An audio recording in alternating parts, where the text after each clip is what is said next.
This episode brought to you by Superhero Fatigue.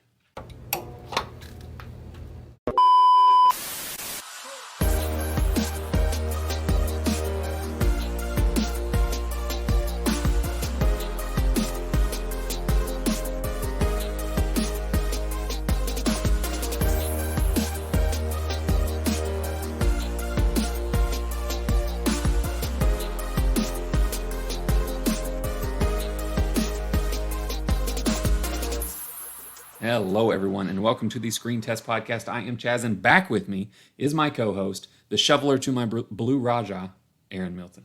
Am I the shoveler in that scenario? Yes. Okay, I was hoping to be the spleen, but that's fine. I will take that. I will be the shoveler. Okay, well, I mean, those are just the first two characters we're going to introduce these people to, so those are the ones I threw in the... You can be the spleen to my invisible boy. Okay, yeah, that's much better. That's much better. I can deal with that one. All right, well, after a summer hiatus where I just drowned myself in all kinds of work and Aaron frolicked in the trash-filled beaches of New Jersey, we're back. Actually, I think you were in Tennessee. I was in Tennessee. I wasn't in Jersey. You know what's funny, though, is when you said that, I didn't even question it. I didn't even know where I was. You said it, and I was like, yes, I definitely was in New Jersey. And then you were right. I was not. I was in Pigeon Forge, Tennessee. Do you remember how you didn't grow up around here? So I grew up going to Pigeon Forge in Gatlinburg. And there was a time that it wasn't 30 shops that sold the exact same things. Every shop was kind of its own vibe. Now it's just, there's 38, there's like a street with 38 stores on it. And you can get slightly different variants of the exact same things in every single store. I don't know. So we did not do Gatlinburg. We were pretty much exclusively Pigeon Forge. And truthfully, we did not visit as much as I kind of thought we would. So we kind of hit, you're regulars. If you're going to go hit some mini golf, you're going to go hit some go-karts. And you're going to probably find an arcade with lots of candy in it. I was kind of blown away by this place, though. Okay. And it's just kind of weird to me that you're just in the middle of Tennessee. Just in the middle of the Smoky Mountains. And it is... The best way I've heard it described is it looks like the Las Vegas Strip, but for families. Yeah. I was blown away by the Titanic. Yeah. There's just a giant Titanic there for some reason. An upside-down building. Yeah, that just random things like that were just like, why is this here right now? Why does this exist? We were all fans. Yeah. That was my very first time. I've never experienced Pigeon Forge before. So that was a totally new experience for me. Did you guys go to the arcade that has the giant lizard with his arm sticking out? No, we went to the giant castle. Okay. I would say, historically, I haven't played laser tag there in a long time, but best laser tag is the giant lizard sticking out of the... We planned on going again. It was enough that we were like, we're going to do this again. So, I think I need to seek people out that have good suggestions for things like that. Because, the arcade we went to was fine. Okay. It was fine. My wife loves to hike, so we also went to Tennessee this summer. Spent a little bit of time in Pigeon Forge, but we were in the mountains. Yeah. The Smoky Mountains are right there. Yeah, bears. Bears everywhere. Yeah, lots of bears. You ride them? You don't even need cars. You can, yeah. No, I made friends with a couple of bears. Yeah, we had a good time. Enough about your frolicking around states. We are talking something super important today. And that's... The hit movie? Yes. The hit movie of probably the decade. I think this is probably it for the 90s. I didn't look up box office versus budget. We'll do that, unless you have those numbers. I actually do not. Okay. I know I did look them up, but I don't remember them off the top of my head. I'll pull them up because we're going back to 1999, my friends. We have a movie that's from the director of some Volvo and Nissan commercials. That's true. And was written by the writer of Hocus Pocus. We've got Mystery Men. I didn't know that. Yeah. Mystery Men. This is in fact, we'll probably talk about it a little bit, but this falls smack dab, I think, in the middle of when comic book superhero movies were having an existential crisis. And we'll talk a little bit about that. I'm sure. At least one thing that I wanted to point out. Okay. Kind of points to the time frame here. But yeah, a very interesting film. Yeah, there's a lot going on here. We will go through and do our usual thing, but you said this is like a cavalcade of behind-the-scenes stuff that was happening. So I want to leave enough time for that. So we will track through this movie pretty quickly so that we can just talk about the madness that is it and everything surrounding it. First off, though, before we even get into it, just the spoiler alerts, by the way. I don't know if I still need to do these when we come in here saying we're breaking down this movie and all the scenes within it. Spoilers will happen. So if you want to pause us right now and go back and watch 1999's Mystery Men, it is on the best streaming service, Peacock. Yeah, we planned on doing this movie actually a while back because it was originally on Peacock. It was removed from Peacock. I think everyone realized that was a massive mistake and did put it back on. So yeah, we were able to come back and look at this movie. Pretty sure whoever runs Peacock listens to this podcast and they're like, oh, they were going to cover that and I took it off. When can we get those rights back? And their people said immediately. No one else is trying to get the rights to 1999's Mystery Men, so we can put it up right now. But my first, just going into this movie, first 3 frames, I made a realization, I guess, and I want to see if you feel the same way. Was the year 1999 just the peak, just the optimum time for just grimy movies? Just like the set looks so dirty and like they put so little thought into it. Everything now is just so shiny and clean. I wonder if it's actually the exact opposite. I wonder if it was grimy because there was too much thought into it. Yeah. But again, this is where I think the whole idea and the whole concept of a superhero movie, there are obvious influences in this movie, and you see it immediately. Yes. Like, immediately this movie wanted to be a version of Batman. Yeah. And I do think that's a bit of the overthinking. Yeah. The overthinking of this is what a superhero movie has to look like. So when that first couple, you're flying through the city in the opening, and when I'm seeing that, I looked up immediately 1999 movies because I was like, I very distinctly remember just this look. And you got Mystery Men, Fight Club, The Matrix, The Mummy, Sleeping Hollow, Deep Blue Sea, The Green Mile, The Sixth Sense, Boondock Saints. Just like, I don't know. Not a lot of light. Not a lot of light. They feel, there's, heavy shadow. They feel, I don't know, there's just texture to them. Where now everything seems like if you touched that movie, it would be like corroded almost sweaty metal. No, like movies today. Like if you touch it, it would just be like touching the bean in Chicago. Very shiny. Yeah, just smooth. Yep. This has got some texture to it. It's the spleen's face, you know? Yeah. So what's the comparison? Like, can you think, let's think just Marvel. What's the grimiest Marvel movie? Like MCU movie or Marvel? Yeah. Like, what would be like the closest equivalent? Everything is shiny and clean. Yeah. Even when it's dirty, it's a pretty clean looking dirty. Clean dirty. Maybe Iron Man, the OG with a small budget, maybe the closest thing. Ironic that you say that because he is literally shiny metal. Right, yeah. But that, the sets to and me, everything. I was thinking, the closest I could think of was maybe one of the Thor films. Okay. Would be the closest, but yeah, it's you're 100% right. There is a texture to these films. Those films that you just listed absolutely have some type of grain on them. Yeah. It's amazing. Okay, I looked it up. We're going to go ahead, and I'm just going to throw it out there. Mystery Men was made on a budget of $68 million, which, in hindsight with this cast, okay. But it made box office total, so not opening weekend, which is what we see now, box office total for this movie, $33 million. Worldwide. That's not even domestic. That is... This goes. We've had a trend so far on this podcast when we've gone back to review films, which so far we've mostly just focused on films in the 90s or maybe a little bit into the 2000s. So what would be nostalgia pieces for us? Every single one of them, in my mind, that movie was way bigger than it actually was. And this is another example of like a movie I think I could bring up at a party, and there's a good chance most of those people have never heard or seen this movie. But in my mind, this was a big deal. And we'll probably get to it a little bit later, but there is a specific reason why I thought this movie was a very big deal. But we'll get to it later. Okay. I would say between some of the movies we've talked about and how their influence on our childhood worked, maybe this is why we have the taste that we have in movies now. Because honestly, watching back on this, I'm going to throw this out there. You may completely disagree.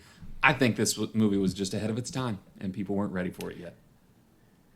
I would I would mostly agree with that. I've got some general complaints on this movie, but there's a lot of elements to this movie that actually really work. Yes. And was actually a very good idea. And in today's world, like with the superhero fatigue that I joked about at the beginning, this movie plays. This movie works. You're 100% right. You are 100% right. If a concept of this movie came out today, I think it would be way bigger because of exactly for that reason. It's almost like they made a superhero fatigue film before superheroes really became a thing. 100%. It was just getting started. And that's why I said this actually comes at a weird era where superhero films were good, but they weren't hitting anywhere close to where they were about to hit just, 5 years later. So it feels like this movie just kind of fell in a weird spot. Mm-hmm. I mentioned the cast. We have Hank Azaria, Janine Garofalo, William H. Macy, Kel Mitchell, Paul Rubens, Ben Stiller, Greg Kinnear, Jeffrey Rush, and Tom Waits for some reason is in this movie. Yes. But before Tom Waits, I mean, we're talking 90s, early 2000s. They went for this cast. They thought they had something here. Yeah, the cast from top to bottom is pretty good. Mm-hmm. Like, I can't... Who the only one that honestly sticks out to me is Kel Mitchell. Yeah. He's the only one that if you look at this, and again, it's a sign of the times. Right. It was 1999, peak Nickelodeon. So it made sense why he was there, but he is the only one in this cast that is you can obviously look at this and say, why is Jeffrey Rush here? How dare you? But, okay, but fine. But Jeffrey Rush is a good actor. Yes. So I'm not saying he's a bad actor, but I'm just saying, why are you in a movie with Paul Rubens? Yeah. Like, why is that happening right now? But outside of that, I mean, really, it's a great cast from top to bottom. All right, let's get into it. So you've already mentioned this, but my first note is as the movie opens, we get our first glimpse of Champion City, which lands somewhere precisely in between Tim Burton's and Joel Schumacher's Gotham's. It's like the perfect in between. Yeah. Oh yeah, this is Gotham City. Like that's what that is. And I think that's probably the whole point. Yeah, that's the play on it. And there's a Superman play in a bit, but we'll cover that as well. The city has a lot of just statues and homages to their hero, Captain Amazing. We enter into what I can only guess is like a prom at a retirement home. I don't know what is happening. Yeah. And Artie Lang himself breaks in and starts to steal toupees, dentures, and prosthetic limbs. That's what he's there for. Yep. Take all the jewelry. Great start to the movie. Yeah. This is a great intro. I love it. So grimy. He's thwarted, he's somewhat thwarted, by three of the lamest heroes ever committed to film. The Shoveler, Blue Raja, and his name is just Furious. Yeah, I thought he had a different name. I did too. I thought he had it was a stupid name like Mr. Mean or something like that. But Furious is pretty dumb. Yeah, I mean it's pretty dumb too. But I thought there was more to it. Yeah. I thought because it doesn't sound like a superhero name. I thought he had a superhero name. Oh man! As the three would-be heroes just get destroyed by Artie Lang's men, Greg Kinnear himself saves the day. Totally forgot he was in this movie. Yeah. I remembered that obviously that there was a hero in the movie. Yeah. I just didn't know it was him. Yeah, this gave me, and I know it came after, but I guess I've seen it more recent because I probably watched them both when they came out. But this gave me Megamind vibes. Oh, that's actually really good. Yeah, it definitely does. Captain Amazing to whatever Brad Pitt's character's name is in that. 100%. Kind of schmarmy, over the top, kind of superhero look. Yeah. Tom Waits is here just smoozing some old ladies because he's weird. One thing, though, I really enjoyed, and it's kind of the whole basis of Captain Amazing's shtick, is that he is sponsored. And wouldn't that be, if superheroes were real, like a Pepsi sponsorship is 100% what they would have on there. It's why I agree with you that I think this movie hits way more today, which is kind of crazy to think in 1999 they kind of understood. That's a much more realistic look of what would happen to a superhero, which would just be emblazoned with just tons of sponsorships. So it's like it's a way more accurate look at it. So you're 100% right. Yeah, I love it. And the whole thing comes down to Captain Amazing has done such a great job at cleaning up the streets. There's no big villains left. Interest in his work is feigning, so he's starting to lose. I think Pepsi is the one they mentioned. He's starting to lose his sponsorships. Brilliant setup for how this will play out. Brilliant setup for how we're getting the villain that's already established. You don't have to do the whole backstory of creating a villain here. We can just pace on. Captain Amazing decides to free a villain named Casanova Frankenstein to create some interest in his work, keep his sponsorships. And I understand the writers just shoved two classic literature names together with Casanova and Frankenstein. But it's a fantastic name for that character. Thank you. Yes, I thought the same thing too. I thought Casanova Frankenstein is an outstanding name for a villain. Yes. I don't know why. I was like, am I the weird one here? No. Is that actually really just them being stupid? It's actually great. It's great. The best villain name, I think, that I've heard in a long time. Casanova Frankenstein. No, I love it. Big Frank himself gets paroled because he has Harley Quinned his psychiatrist, and now she's his little sidekick. And Lance, was that his name? Captain Amazing's secret identity? Yeah. Yes, Lance. How do you remember? Oh, I guess you just recently watched this. I watched this like 2 weeks ago. Recently finished it. Yeah, it took me a week. Yes. Because I watch it in small chunks. But they do, at the end, mention his name again. But yeah, he gets some Captain Amazing influence, and the board paroles Casanova Frankenstein. And may I just say, you've already mentioned him in a, what I would say, derogatory manner. But I was 8 years old when this movie came out, and I watched it when it came out. Why? Who's to say? Because I was really into Batman. Apparently one of 15 people that watched right. it. So I was really into Batman. This had a Batman vibe. That's probably why I was there. 4 years later, Pirates of the Caribbean, Curse of the Black Pearl would come out with Jeffrey Rush playing Barbossa. Maybe I'm... All right. Just to clarify here, Chaz, again, I am not disparaging Jeffrey Rush.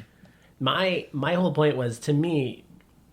Like, when you're talking about seriousness of acting, Jeffrey Rush falls pretty high. Oh, I see what you're saying. You do bring up a very good point that, like, all right, he does show up in Pirates of the Caribbean. That's a good point. So maybe this was the start of him just taking lower roles. He's just somebody that's, like, to me, he's like a top-tier thespian out here. Yeah, he's a real... He is an actor, okay? So he's not doing any of this stuff. That's what's funny to me, is that he's a guy that's like, what are you doing here, man? Like...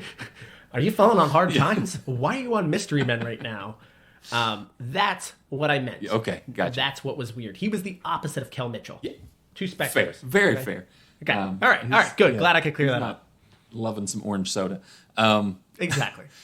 Is it just nostalgia? I need third-party input here. Is it just nostalgia, or because these Mystery Men and Black Pearl were core childhood for me? Is Jeffrey Rush just perfect at chewing scenery as a villain? I mean, yeah. People... I think he's not half doing it. Right. As an actor. No. He's into it. Yeah. People talk about how, Johnny Depp is Jack Sparrow. Go back and watch those movies and tell me Jeffrey Rush is not Barbossa. He is so into that role. Yes. And that's what I mean. He's actually top-tier actor. Yeah. He is up there as just very good at it, and that's why seeing him in these roles that are probably lesser for him, but he still kills it. He's still fully involved. So you're 100% right. He does. He absolutely dominates as a villain.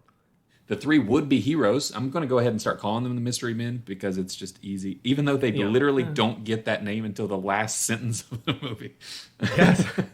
That is a good point. I'm going to go ahead and just, for the sake of time, they argue that they need a publicist. There we go. If the billionaire Lance Hunt is Captain Amazing, they argue that they need a publicist, and if the billionaire Lance Hunt is Captain Amazing, but it can't be because Lance wears glasses and Captain Amazing does not wear glasses. Top tier joke. Fantastic. It's very good, and I love that it comes up later on as well as they're trying to to figure that out. I do love that. Call back. One of my favorite. I mean, this is obviously a joke with Superman. Clark Kent wears glasses. Superman doesn't. One of my favorite things is early on when Man of Steel was happening and Suicide Squad was also happening. I don't know. They were both at Comic-Con together, both of those casts, and apparently Henry Cavill went up to Will Smith with glasses on, and Will Smith didn't recognize Henry Cavill. And everybody's like, oh, see, it's true. You put on the glasses. It works. And I listened to one person who just said, it's Henry Cavill. And we're very early in his career, and Will Smith just doesn't know who Henry Cavill is. Henry Cavill does kind of like, it's very easy to, outside of the fact that he's like a massive human being, and he's a handsome-looking man, but he does kind of look just like a dude. Yeah, he looks very British man. Yes. Yeah. So it's, I could see that. Furious follows two disco villains, which Eddie Izzard, is that his name? The commitment that he put into his character as well. He was full into it in a very different way than Gregory Rush. Or Jeffrey Rush, pardon me. Jeffrey Rush. But he was in it for what it was worth. He was. Blue Raja. I can't say anybody half did it here. Like, everybody looked like they were having fun, which when we get to my segment, we'll see how much fun they actually were having. But yes, everybody was at least committed to this. The actors, the crew that did the sets, the writing, the directing. I mean, it's Volvo and Nissan commercial. I can't say anything really stood out to me in the directing or the cinematography. But yeah, they went all in for this movie on that $68 million. Blue Raja and the Shoveler. We get a little bit of their background story. Shoveler's wife just wants him to hang up his son's catcher's vest that they share. And Blue Raja lives at home with his mom. Casanova blows up the insane asylum and captures Captain Amazing. That was a pretty good scene of the "you know me and I know you, do you?" Because now you're my prisoner. But again, we're rolling through this quick. The mystery men break into Casanova's house to save Captain Amazing, but they are beat savagely by the Disco Boys and decide we need to recruit. And this recruiting scene is really like where I think the superhero fatigue really shined for me. Like, oh, everyone's a freaking superhero. Look how many people are here. I'm just tired of this. It's just a tack on type deal. We get some great cameos. Dane Cook is in this movie. Yeah. Dane Cook shows up as the waffler and explains that he has the exact same powers as Michael Scott's breakfast routine. He can burn himself on a George Foreman grill. Doug Jones is in this as Pencilhead. Yes, and a important note. Yeah. If you noticed on him, he has a PM. Okay. His name was not supposed to be Pencilhead. It was supposed to be Pencil Man, and they just didn't change the costume. Amazing. Yeah. So the costume says PM for Pencil Man, and he calls himself Pencilhead. So. Fantastic. I don't know if that counts as a goof. Yeah. To me, it almost seems more perfect to like a character that's a failure just makes a name and then realizes he likes Pencilhead better, but he keeps the costume. So it actually kind of works. It works 100% in this movie. And of course, Doug Jones is a superhero in the Hellboy series. He's Abe Sapien. The team adds Invisible Boy, the Spleen, and the Bowler. If you had to pick a weak link in this team, who would you pick? Invisible Boy is the weakest link. Okay. But Chaz, this scene alone is the reason why I thought this movie was massive. Do you know why? Because Dane Cook was in it. No, in 1999, I don't think Dane Cook was a name. No, he wasn't. I don't think he was a name. There are a lot of people who are not names yet. This was a springboard, I guess, because we're going to talk about some people that I'm like, why are you in this movie later on? It's a very, very interesting film, but why this scene? And again, this is now 2 movies that we have featured that has a specific song attached to it. I have that in here. Where is it? So Smash Mouth's All-Star plays during this. Now, this was the music video to Smash Mouth's All-Star. Yes. Okay. So in my mind, Smash Mouth's All-Star was a gargantuan song. Yeah. In my child brain, this was the first time I saw a song go like supersonic for me. Like that I recognized it was everywhere. And obviously it shows up in Shrek later on. That was the other just film a year later we've already featured here. But this also, I was thinking this too, man, this was a dying breed here too. When movies had a song and they were featured in their music video. Like this was hot during this time. Obviously, during the time of MTV, this was a very big deal to have your movie attached to a song. So here it is in my brain, a hyper popular mega song specifically attached to Mystery Men. And I think this is why in my brain, this is the start of it. Well, Mystery Men is clearly the biggest movie that's ever existed because the biggest song that ever existed was featured there. So, to me, I will never not connect these two things. Interesting. Smash Mouth's All-Star and Mystery Men are the same thing. So to you, this is the equivalent of, for me, and they say that a hero and Spider-Man. Exactly. Okay. I said that's another great tie-in right there. Yes, because you can't hear that song and not think of Spider-Man. You connect those two. But yeah, that's where this one kicks in here. Yeah. I also love the best hero in this mix we are introduced to, and that is the Bowler. Yes. I think the Bowler is obviously the most affected. Seeing this again sparked this thing for Janine Garofalo. Again, as a child, because this movie was so big to me, Janine Garofalo was on the up and up to me. What's great is watching this is I like her in this role. I think she's actually awesome. I also wonder, why did she not get bigger after this? Yeah. But then I also realized this isn't even my favorite film with her. Wet Hot American Summer. My all-time Wet Hot American Summer. She's the best in that movie. So I was like, this isn't even her best. And I was like, was she actually like a multi-tooled actress? Right. Like she could do action, she could do comedy, she probably could pull off some drama. Like, what happened to her? Yeah. Why did she not blow up? I would say she's the most dramatic-based person in this movie, with her background and why she's a superhero, and her talking to a bowling ball. But I think she nails some of the comedic timing. Like, to me, she fits in perfectly. I was like, what? Why did she not become more of a thing? That's just interesting to me. I don't know, because it's not even like some people. She gives off the vibe of, like a Tina Fey. She likes to write, so she's probably writing a lot more than she's in. That's not true. She's written 11 projects. I don't know.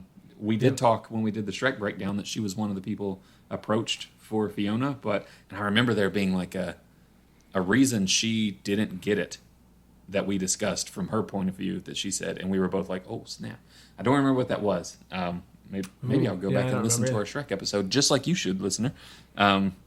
But yeah, where is she? She's in Awkwafina as Norma from Queens, The Apology, Care Bears. Yeah. Yeah. So it's not that she doesn't exist. I mean, she practically doesn't exist nowadays. I haven't seen her really in a whole lot at all. But there was this section of time in the late 90s, early 2000s where it seems like she was getting traction, and then that was just kind of it. Dang, hit her stride, and then what happened? Let's see here. The team has a scuffle with Casanova, and Ben Stiller kind of flails around the hood of a car. And at this point, they've kind of cracked on Kel Mitchell for not having a power, and I'm really like, what is this man's power? Is it just like angry white man? Which also plays well today. So I don't understand what his deal is. And then the Sphinx joins the team, and Ben Stiller is demoted as the leader. Decides to go off on his own. What is his name? It's like Roy or something like that. I should have taken a note of that.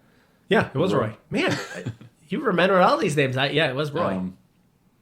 So here it is in my notes. We get a training montage with a pre-Shrek Smash Mouth. Furious is just, I'm done. I'm out. He bails. And then when he comes back later, and he's like, so have you seen my address book? I also thought that was pretty great. That was a pretty good gag. The breakup kind of scene there. I love that you're skipping over the fact that there is a love interest in this film. Utterly pointless.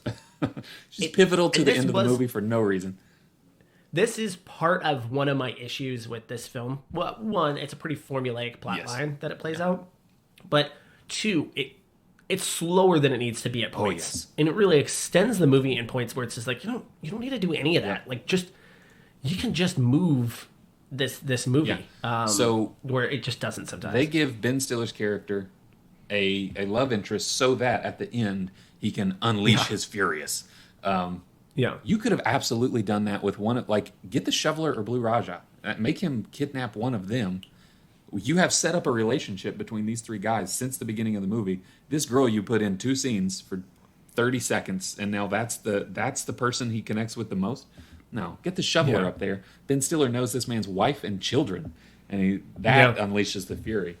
I absolutely skipped over the love interest plot point. That is very shoehorned in.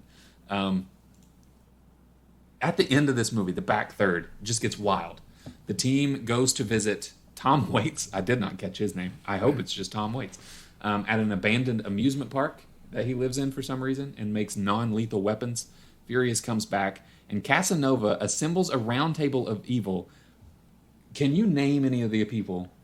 I pulled 2 names of people sitting around that table that are, I think, pre-famed at this point. Like, can I name any of the people there or the names of their groups? No, like the actual people sitting at the table that's playing the characters. No, not off the top of my head. So you did not catch who was the head of the frat boys? No. Director Michael Bay of Transformers was the head of the frat boys. And the head of the DJs was CeeLo Green. I didn't catch that either. I know that one of the do-gooders or the do-goodies or whatever they were called, they're an actual rap group. Yeah. So was that the one CeeLo Green was in? Yes. So this was 1998. Or pardon me, this was 1999. Let's see when Michael Bay, director. I'm looking at producer. So I mean, he would have had Bad Boys at that point. Director, previous 58. He would have had quite a bit, actually. A lot of music videos. Yeah, he wasn't nobody. Yeah. Yeah. Whole lot of music videos. Man, this dude worked for Styx for a long time. This Armageddon? Yep, this might make sense then. The music video. Yeah.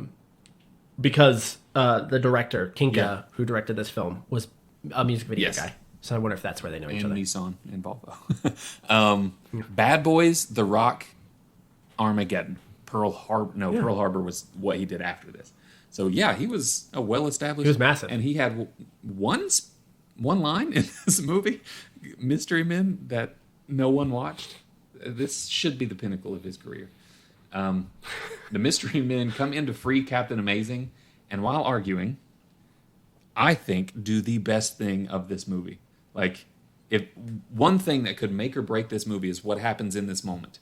They could free him, and he could continue to be a tool, and then this could just be another movie that's resigned to my childhood.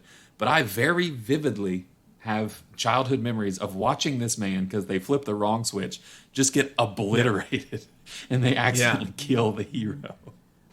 I love that scene. It's a very good scene. Them kind of arguing back and forth, going back and forth. And isn't that the scene where the shoveler is kind of like testing what he looks like with glasses on? Yes, this is where he asks him, "Are you Lance?" And he says, "Yes, of course I'm Lance." No, I'm just kidding. And he's there being of no help. Like, Greg Kinnear is pretty good at this too. Like, I think his kind of comedic back and forth with him in that is actually pretty funny. So that's, to me, it's a very good scene. But at the same time, like, the bowler's trying to help him, and he's just sitting there yelling, "You're an idiot! You're an idiot!" And then he dies, and you're kind of like, all right, I'm not mad about it. So yeah, they're on their own at this point. The team rallies to make one final stand against Casanova, the Disco Boys, and Michael Bay, who would go on to be a villain in his own right, ruining Transformers for me. But that wasn't a deep part of my childhood. Mystery Men was. So that tells you a lot about who I am as a person. There you go. The final battle ensues, and just when all hope seems lost, the Mystery Men pull together to defeat Casanova Frankenstein and save the city with a group hug. Yeah, so this is, when I talk about pacing, yes, that was one of the things that's frustrating, right? They go to Casanova Frankenstein's, they get the crap kicked out of them.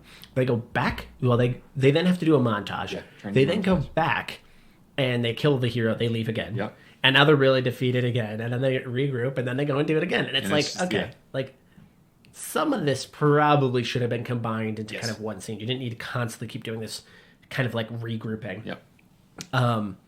But, I mean, it's just, again, it's not a bad movie. No. Like, I don't think it's a bad movie. I think critically it landed somewhere around 60% on Rotten Tomatoes, which, fine. I get that. It's not like I don't think that that's like a fair rating. I could see a lot of people just watching this and saying this was just stupid. And I think you would totally be fine in saying that. But yeah, there's like a lot of missed. I thought that vehicle they drive, because I distinctly remember the look of that armored vehicle they drive. I thought that was way bigger in this movie. Thought that I had. That's literally the end. Yeah, it's just mentioned once and then 12 seconds at the end of the movie. I am pretty sure I had that as a toy. That vehicle. That'd be a cool toy. That's why I think I remember it, because it was like almost like a train. All right. You have to Google this right now. Did they really make Mystery Men toys? Maybe it wasn't, and it was something like that, and I just thought it was that. That looked like it, but now I'm kind of curious if Mystery Men toys existed, because at this point, again, I think every movie we've talked about has had a toy attached to it. So even going back to Warriors of Virtue, those had just Surf Ninjas didn't have any toys attached to it. I would have bought one. So do you see They absolutely made toys. I don't see the vehicle as a toy. So maybe I just had something that looked kind of like that, and I thought it was from Mystery Men. But there is Mr. Furious action. I get I'm 36 years old, but I mean, even I look at that thing and be like, that'd be an awesome toy. Right. So if it wasn't a toy, that was a missed opportunity. Yeah. yeah, they made action figures. Universal Studios made action figures, so yeah, you can get one. But yeah, there's it's just funny to me again, these kind of like PG-13 movies that had toys. It was more funny to me that there were so many rated R movies that had toys. But it does make you wonder if Mystery Men they were hoping would be a franchise. I think so. I mean, even the end of it's kind of like, we'll see what happens next with these Mystery Men roll credits. Yeah. I did not stick around to see if there was an after credit scene, so maybe there was no after credit. Maybe Samuel Jackson comes out of the grimy shadows. That was not invented yet. All right, so let's say 1 to 5 spleens. What are you giving this movie? Which, by the way, you kind of just go over that. Paul Rubens is awesome in this movie, too. Is great. I think the spleen might be one of my favorite characters, which is he's ultimately just a fart joke. Yeah, he is a fart joke. But he's actually got some pretty decent... Oh, man. All right.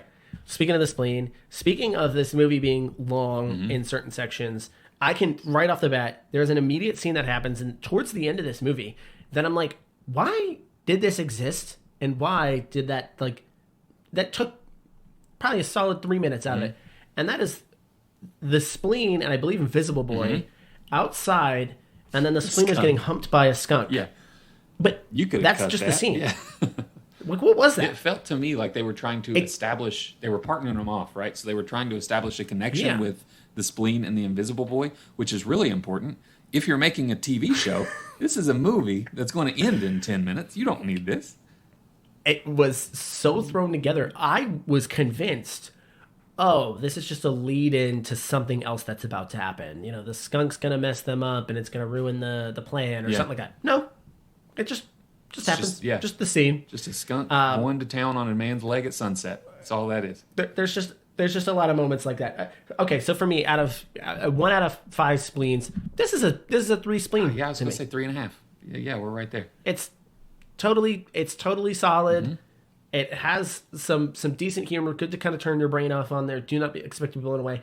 And it's slightly a little long, but outside of that, it's actually it's pretty good. All right, Aaron. I don't hate it. Fill us in on what in the world was happening during the making of this movie. So as I had mentioned to you, and as you've already alluded to here, I always like, especially these kind of older films, to look at the trivia section on IMDb, and there's a lot of, like, this had a bunch. There's a lot of, like, nonsense in there. But there were some, like, nuggets to me that were really kind of interesting. We had mentioned Janine Garofalo. Apparently, they approached her to play the bowler, and she was not into it. Okay. But she changes her mind when 2 actors join on. And then she's like, okay, can I I'm guess in. them? I do want you to guess them. I hope one is Jeffrey Rush. It is Jeffrey Rush, his one. Oh, really? So she heard him. I think she was probably thinking, Prestige. This is a serious film. Hank Azaria. We have not really mentioned this actor yet, but also, again, a killer actor. William H. Really? Macy. I got it? Yes, those were the 2. Interesting. Why? Do we know? It doesn't really say why. But again, I'm going to guess that she probably looked at the cast and said, I'm a hard out. This might also answer our question, which we were wondering, what happened to Janine Garofalo? Yeah. And as you've already alluded to, and apparently we've talked to at one point, she doesn't end up doing Shrek for some reason. I wonder if she just ends up becoming really picky. Yeah. And that's actually what ends up kind of pushing her out, is she just ends up becoming somebody that's super picky, and that's kind of it. Yeah. But she sees 2 actors showing up on the project, and she's like, okay, this will minus out Kel Mitchell over here. Yeah. I'm in. And she ended up doing it all. Yeah, you got Fargo and Boogie Nights with William H. Macy, but Ben Stiller, 99, he's not been in much, right? The Meet the Focker films and stuff like that, Meet the Parents, those were probably all out at that time, right? Really? I thought those were like early 2000s. They might be. I'll look it up while you fill us in on more. Well, as it's funny that you mention Ben Stiller here, because Ben Stiller was actually set to direct this film. Really? He doesn't end up directing it because he realized that the scope of the project was really large. Yeah. So his directing career, I know he's directed a few times. The one that sticks out to me anytime I think of him directing films is Walter Mitty. Yeah, which is a lot later. Which is a lot later. I'm sure he's probably directed some things between then, but okay, fine. It's funny to think of this movie as large. But I guess that is a large budget, so I guess that kind of makes sense there. But yeah, this could have been a Ben Stiller directed film. So he would have been coming off of directing The Cable Guy.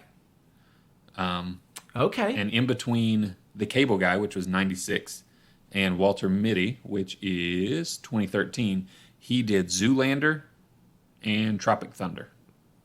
So those are large scale. Okay. So here's the thing. Ben Stiller should just be doing comedies. Yeah. Like, he should just be directing comedies. For sure. Because all of those are good in their own way. However, have you watched Severance? I have watched Severance. Not a comedy. Ben Stiller, director. Pretty good.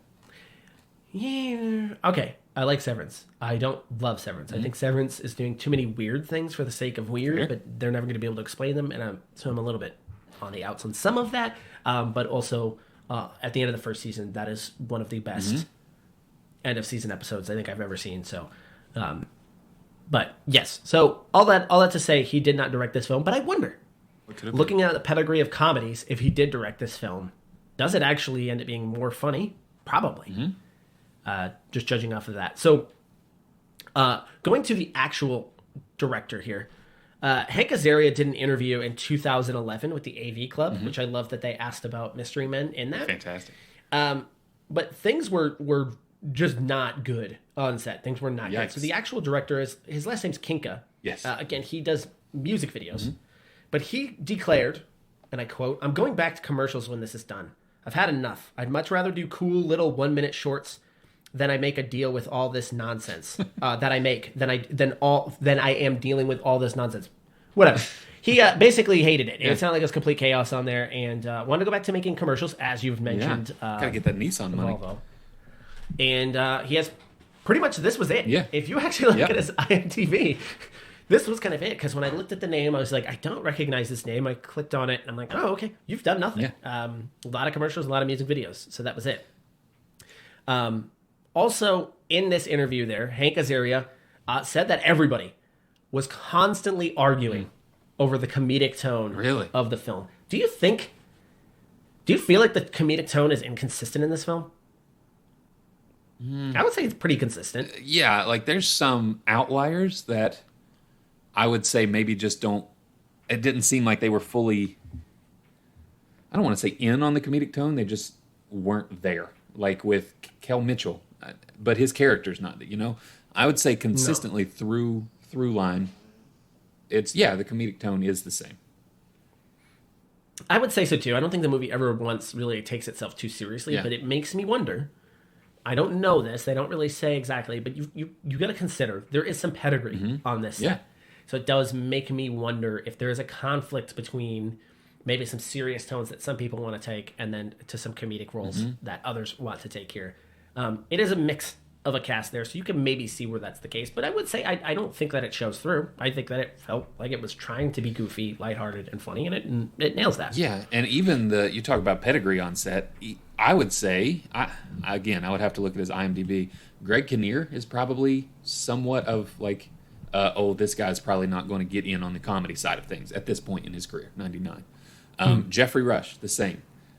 Greg Kinnear is very funny in this, just being a total jerk. And Jeffrey Rush attacked somebody with his pinky nail, hissing like a cat. I mean, he was committed. Yeah. So Eddie Izzard, very committed to the disco boy lifestyle. Yeah, the pedigree seems to be sometimes more in on it than like a Ben Stiller. It is very funny you say that. I'm going to skip ahead to one of these because you're hitting on the next part of it. According to Ben Stiller in an interview on The Late Show with David Letterman, so this was... No, that doesn't even make sense. But he and Greg Kinnear got in a heated argument on set, and afterwards, Stiller tried to get released from the film. So he wanted out. Yeah. So whatever happened there, so it makes you wonder. I'd like that you got to point that out, that you feel like Kinnear actually understood the comedic side more than Ben Stiller did there. I wonder what those arguments are where those two get into it. Because Kinnear's not in the movie a ton. Right. So, and scenes that he does specifically with Ben Stiller are even more limited. Yeah. So, it's at the very beginning of the film and then when they kill him. So it's like, what was happening in those moments that they could have been arguing? I can't figure that out. And if Kinnear is taking this needs to be more slapstick, maybe it's best that Ben Stiller didn't direct this. Maybe this is like, this is my V for Vendetta. I mean, it does. But think about it though. Think like Ben Stiller goes on to make, to me, one of the best comedies made in forever, which is Tropic Thunder. Yeah. So I would say if you're just judging on comedic tone, these are very similar films. Yes. Obviously, one's R and it's going for much heavier humor where the other one isn't. Right. But tonal-wise, very similar. So I don't know. Yeah. I don't know if I think Stiller likes this tone.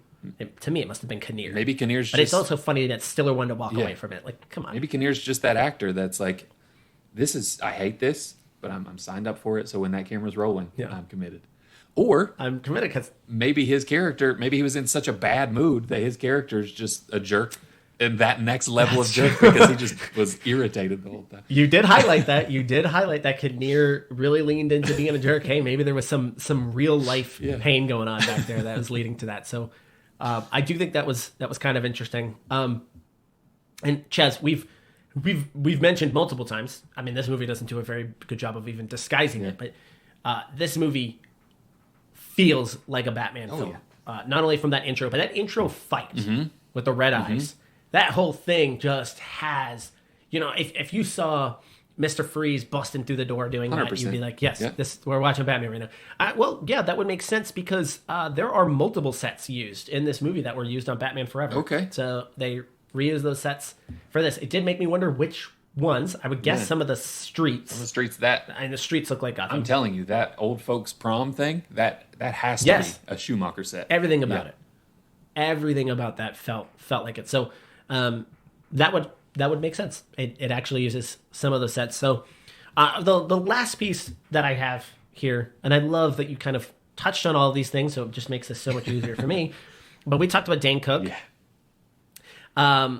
So when they invited him to audition for the character the Waffle, they told him to just kind of wear whatever. So he showed up with a waffle iron and griddle marks on his shirt. Apparently Ben Stiller did not like this as well. And asked him, what are you doing? You're supposed to waffle, like you can't make a decision. So Dane Cook read that as that's amazing. As literal waffles. Where what they intended was he just couldn't make up his mind. That's why they told him to wear whatever. Yeah. Because the idea was he couldn't make a decision as to what his character was supposed to be. So I thought that was actually very funny to me that he read that in a literal sense. Yes. I would have too, though. I mean, you give me that name, I'm showing up with a waffler. Yeah, if you say the waffler, wear whatever, and he's like, oh, okay, cool. So, yes, that was actually just a funny accident that ends up kind of falling in there, which is also kind of funny to me. Like, both are actually pretty good gags. Like, the waffler itself makes sense just because look at all the cast of characters that are there. Right. But also somebody that can't make their mind up as to what their superhero is also a pretty good gag as well. Yeah, it is. So both of those would have worked in there, but I did like that you mentioned Dane Cook in there because that was a happy accident. Yeah, Dane Cook as the waffler versus Michael Bay's frat boy. Yeah. But that is my interesting background facts and trivia from Mystery Man. All right, well, like we said, streaming, I mean, we've ruined it for you, but you still need to get your eyes on this movie. Streaming on Peacock, not a sponsor, but man, one day, Aaron, we'll wear them down. One day. Maybe we'll... They need us. They need us right maybe we'll become a sponsor of them, and when you pause, just our podcast logo will show up. But I love it. For now, that's all I got. See ya.